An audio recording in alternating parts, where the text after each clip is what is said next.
کرنا۔ صلی اللہ علیہ وسلم نے فرمایا کہ میرے دل پر غبار سا چھا جاتا ہے تو میں اس کیفیت کے ازالے کے لیے ایک دن میں 100 بار اللہ سے استغفار کرتا ہوں۔ حکمت علی، جو اللہ کے رزق سے راضی ہوگا وہ ہاتھ سے جانے والی چیزوں پر غمزدہ نہیں ہوگا۔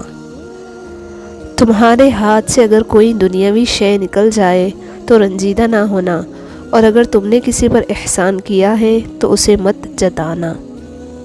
جہاں بھی رہو خدا سے ڈرو، ہمیشہ حق بات کہو اگرچہ تلخ ہو۔ مومن کی صفتوں کے متعلق فرمایا کہ مومن کی خوشی اس کے چہرے پر اور اس کا غم اس کے دل میں ہوتا ہے۔